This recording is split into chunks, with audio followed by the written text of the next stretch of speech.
Welcome back to another episode of Rock Boys Football. We got some breaking news as Daniel Jones officially signing back with the New York Giants, a 4-year deal. Then the Giants using a franchise tag on Saquon Barkley. The 2023 NFL draft picture for the Giants has gotten a little clearer, and we're running back another 7-round NFL mock draft for the New York Giants. Before we get into it again, I just want to say thank you to you guys, especially the Giants fans. This is our third one that we've done in the last couple of weeks, and like the support and the feedback has been awesome. And the reason I like doing these videos so much is talking with the Giants fans in the comment section. You guys know I kind of specialize in the evaluation of these college football prospects as they head into the NFL draft. And then you guys filling me in on what you want this team to look like in 2023, what positions you think the Giants have to address. That has been a blast. I try to look through the comments, take what you guys have to say into consideration, and we're firing up another 7-round mock. Now, how I look at this Giants draft, and we'll start it out, see what players fall. I'm not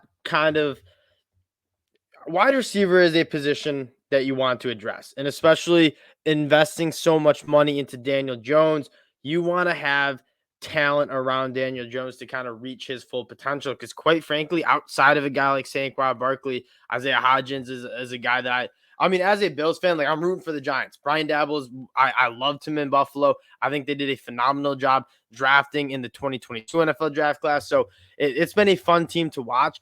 Now, looking at this wide receiver room, if you look, Zay Flowers is off the board. If Jackson Smith-Njigba, Jordan Addison, and Quentin Johnson are all off the board, I don't see another wide receiver that I'm comfortable taking at 25. So taking a look at some of the guys, Josh Downs, I think he's a little too similar to what Wayndell Robinson does out of Kentucky. And if you guys have been listening to us for a while, you know I loved Wayndell Robinson out of Kentucky last year. Obviously, tore his ACL as a rookie, but I think he's still going to be really good. Now I'm kind of passing on the wide receivers and getting more into the depth of this class. And that's where I think maybe this wide receiver room is good. Michael Wilson, A.T. Perry is a guy I really like. Jalen Hyatt, obviously some burners. Jaden Reed's been a guy that I like. So what we're going to do, I think, is pass on this wide receiver, and we're going to go take a look at what cornerbacks are on the board now. Because, again, I still think there are guys that you'd want to address. But this is another position that I think if you wait to pick 57 or even pick 89, you're going to get some good cornerbacks. Emmanuel Forbes is a guy that I really like. Tyreek Stevenson, you could add to that list. Eli Ricks and Julius Brents. Again, if you guys know and been rocking with me for a while, you know I'm high on those guys. So not necessarily a position that is jumping out at me now. And I also think a running back, a mid-round running back. So you got Saquon Barkley on the franchise tag. Still not sure if you're going to invest in the future of him at that position. I think you can upgrade and at least get a solid RB2 for some depth at that position. Now, taking a look at the best players on the board right now, I think it's pretty obvious it's Nolan Smith. And I get it. Like the Giants have put a lot of stock into the edge rushing class. Kayvon Thibodeau is obviously a phenomenal pick. Ojulari, I'm still waiting for him to break out, but I think he's another guy that you like. At the end of the day, you can never get so many pass rushers. And you're looking at this board, you're looking at who's available, maybe a tight end, but I don't know if there's like Michael Mayer, not on the board anymore. Luke Musgrave would probably be the guy I'm targeting. And honestly, I don't think that's a horrible pick now that you say it. Luke Musgrave, a 4'6", 140. Daniel Bellinger is solid, but Luke Musgrave is different. He's a guy that eats up the middle of the field and 6'5", 260 pounds, runs a 4.61. He has phenomenal hands. He's a dude that missed his whole senior season, but if he had have played, I think he would be. We're talking about tight end 1. And again, guys like Daniel Jeremiah have a first-round grade on Luke Musgrave. I don't know if I'm quite there yet, but if you want to go Luke Musgrave, I certainly would not argue with that. But what I'm going to go with, though, is Nolan Smith. He's a top 15 guy on my draft board, and I know it's not the biggest position of need, but Nolan Smith crushed it at the combine. 41-inch vertical, a 1.52 10-yard split in the 40. This dude gets off the line of scrimmage. He's a proven pass rusher, too. And the thing, if you guys have been listening to me a lot, and what I love about Nolan Smith is he is the leader of that Georgia team. And you look at all the good players that came out of Georgia the last 2 years, Nakobe Dean, Jordan Davis, Keely Ringo, obviously coming out this year. Nolan Smith was the dude. He was the captain, a 25% pass rush win rate. He's also phenomenal against the run, which is surprising. I mean, sitting there at 6'3", 240 pounds, he's a hammer against the run. I'm going to go get Nolan Smith, where just it's the best player available. I think the value is really good. And at 57.89, maybe that's where we start addressing cornerback, wide receiver. We'll see who falls at 57. Again, there are a lot of guys that I like a lot. Dion Henley's another guy that if you're looking at some combine warriors, Tommy Adebawore, he had a phenomenal combine. Let's take a look at who we have at wide receiver now. Tank Dell. I feel like I want to wait. And Michael Wilson's probably a guy that's not making it past the second round. A.T. Perry's a guy that we got in last time's draft, so maybe we'll mix it up a little bit. Let's pass here. Let's take a look at this cornerback. This is kind of where I see the sweet spot of this cornerback class, and I'm going to go get Eli Ricks. He, in my mind, is an absolute dog. Joey Porter Jr.-esque, so like a longer, slender guy that has really smooth hips, but what you love to see out of Eli Ricks is he has phenomenal length, and he uses that length really well. Puts his hands on wide receivers, reroutes them, but he's also smooth, mirroring receivers, getting in and out of those breaks. I like Eli Ricks' game. The question is like the off the field stuff. And if you feel comfortable about that, right? He played only 6 games in 2021, only 9 games in 2022 with Alabama. That was some off the field issues with Nick Saban, but you look at what he did. I mean, passer rating when targeted 45.3, completion percentage 31.6% when targeted. This dude was absolutely nails in coverage. I'm going to go get my guy in Eli Ricks, who the question is he hasn't played football, but he's a former 5-star. He's a young prospect that I think has all the traits and tools to be an elite cornerback at the next level that you're getting slipping in the draft a little bit just because you have some questions about how many games he played and some off the field concerns. Pick 89. I get Tank Dell, and my take on Tank Dell is I think he's too similar to what Wayndell Robinson brings to the table, and I'd rather go get a guy that can maybe play more of the outside, especially if you're not sure if Sterling Shepard is going to be coming back. I think Michael Wilson would be a phenomenal pick here. We got A.T. Perry last draft, and I'm a big fan of A.T. Perry, a guy who's on the boundary, 6'3", a lot of, I believe, over 30 touchdowns the last 2 years. Like, he was a touchdown machine. Michael Wilson, the question very similar to Eli Ricks, and it almost makes a question like, do you want to go back-to-back guys who just haven't been on the football field that much? Michael Wilson dealt with injuries. He played in the Stanford offense that struggled to move the ball. But when he was healthy and he goes down to the Senior Bowl, this dude is a very NFL-ready wide receiver. He's 6'2", he's 210 pounds. He tested well, but where this guy excels is his release off the line of scrimmage for a dude who's 6'2", 210 pounds is so smooth. And you saw in the one-on-ones in the Senior Bowl, he just creates separation. When you look at guys who win at the next level, who are good wide receivers in the NFL, they get the position. They have a full route tree. They know how to run the routes. And this is where I think Brian Daboll is like looking at a wide receiver and saying, this dude can immediately help our team and be a guy that Daniel Jones can go to. Let's go get Michael Wilson out of Stanford, who is, again, it's hard to find a lot of good wide receivers in this class who aren't kind of more slot guys. You got Tank Dell, you got Josh Downs, Jackson Smith-Njigba, Zay Flowers, all those guys probably playing on the inside. Getting a dude like Michael Wilson who can play on the outside, I think, would be a massive help for the Giants. Now, some other positions that you want to address, linebacker could be a spot at 100 where you're looking at. You kind of miss on some guys. Jack Campbell's probably my favorite guy. Dorian Williams, Ivan Pace. We got Ivan Pace last time, so we'll probably pass on him.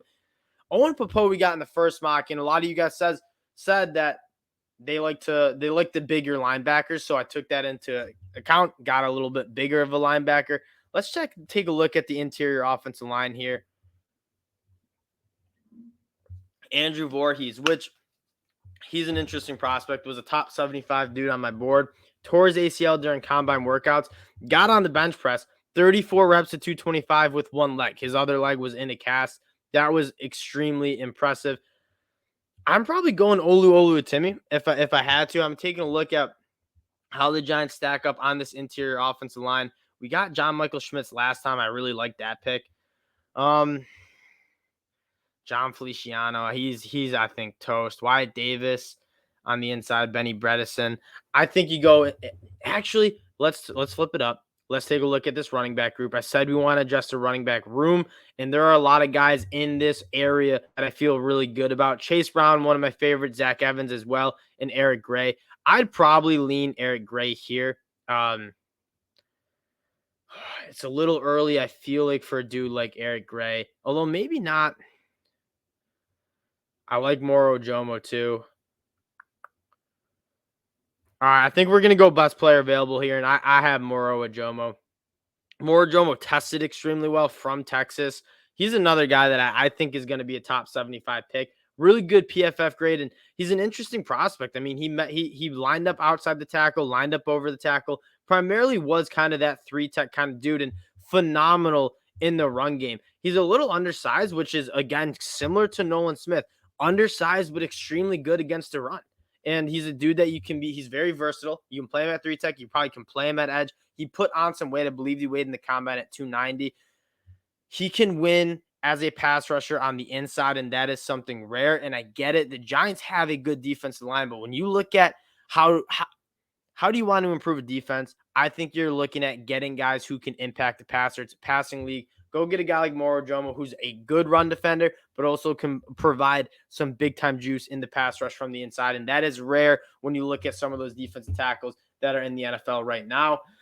128, 162 coming up. This is probably where I'm going running back here.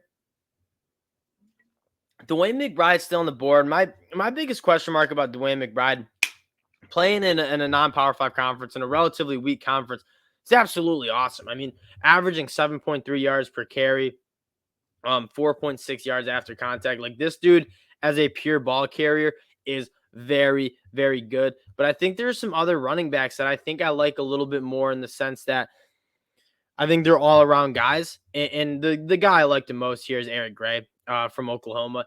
He is big, but what separates Eric Gray from the other running backs I've evaluated is when he gets to the next level, his shake, his ability to make second level defenders miss is next to none in this class. He's a top 5 running back on my board because of how good he is when he gets to the second level, but he's 211 pounds. He can run between the tackles at a big time level as well. His film, his senior year at Oklahoma, was absolutely great. I would go get Eric Gray here at 128, and he's going to be a guy that I think will be working up as one of the top running backs in this class. And that's kind of the sweet spot if you're asking me on where to take your running back. So I do think it falls off a little bit. Dwayne McBride's still on the board, which is absolutely wild. Maybe now you go and check that interior offensive line. We missed on a guy like Olu, which hurts. Ricky Stromberg's probably a guy that we're going to be targeting. Taking a look at maybe some other positions that we'd want to address. Let's take a look at this linebacker room, or linebacker class, I should say. Cam Jones, Aubrey Miller, D Winters.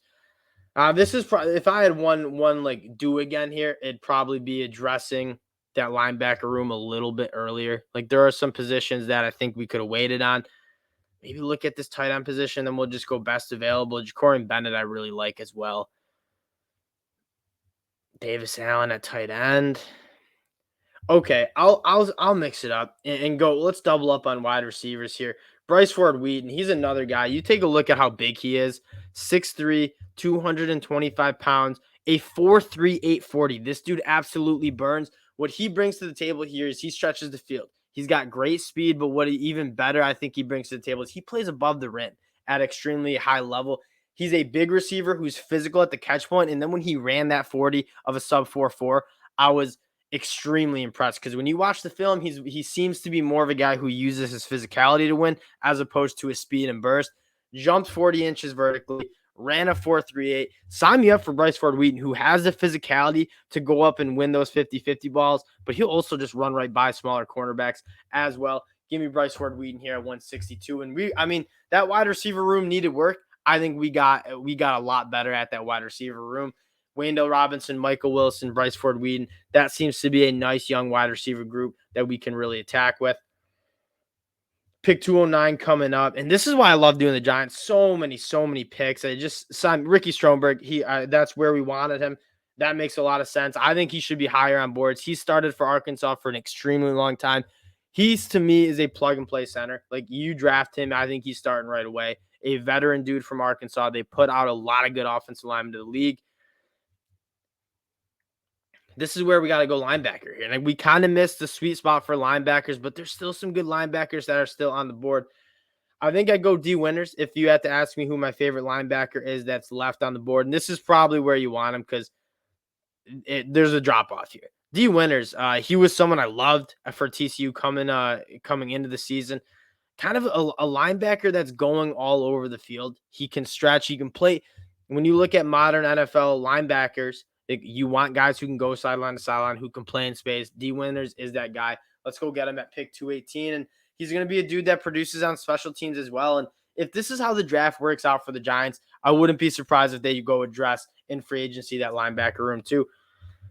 I want to take a look at these tight ends because Will Mallory is a dude that I really like. Braden Willis is a guy that I really like.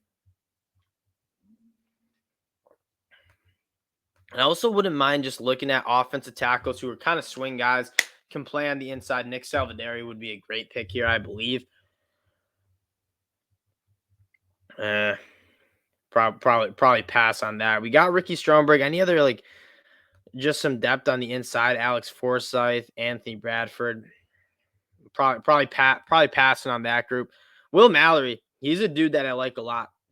He ran extremely well, tested much more athletic than I thought he would. And you look at what he did the last couple of years, he's been playing banged up, and he played in an offense that was absolutely brutal under Josh Gaddis and Miami last year. But he catches the ball extremely well. He's not a guy that's going to be an inline blocker. I think he can do it. I don't think you're going to ask him to do it that much. He's much more of a guy that you split out wide, let him be a pass catching tight end. And again, if you want to address and get more of a looking at their tight ends here, like Daniel Bellinger, I like that of San Diego State. He's on the team still? Yeah. Hey, let's go get Will. I mean, this is a group that could use some more tight ends. Outside of Daniel Bellinger, it ain't really it. Let's go get Will Mallory here. At pick, what is that? Pick 242. Man, they're working me. 245 now coming up. Matt Landers is another dude that I like. He ran fast. He's a big dude. Darius Davis is another guy who's just an absolute speedster. I like AJ Finley a lot too. I want to take a look at this secondary group here. Look at the safeties. No one really jumping out to me. And then let's look at